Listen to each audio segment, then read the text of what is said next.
I don't recall Mr. Hudak ever promising to reinstate the Slots at Racetracks program, but New Democrats some time ago made that commitment. We made that commitment months ago now because we firmly believe that that's exactly the kind of program that helped build a thriving horse racing industry in our province and supported all kinds of families from rural Ontario, from small community Ontario, from one end of the province to the other.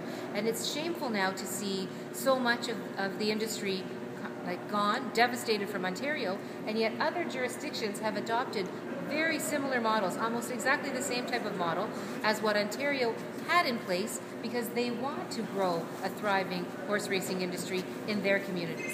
So how shameful is it that we, as a province, that the Liberals, in fact, decided on a whim to devastate an entire industry, and we have to watch as our farms go bankrupt, our equipment sits and rots on the farm.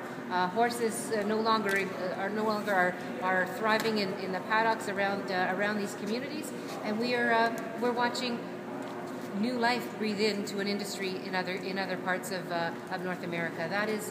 That's a devastation that is absolutely unacceptable and doesn't have to remain that way. The government's modernization of gaming plan is a miserable failure. The hopes that they set on creating these mega casinos in major urban centers have all but fallen apart because guess what?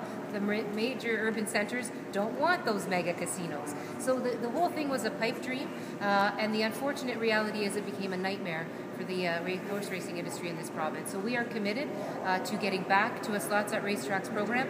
If there are problems that existed in that program in terms of accountability of where the money was going and who was in control of how the money was being allocated, then those things can be fixed. But it is a travesty that the government threw that program on the wayside and threw so many people out of work at the same time.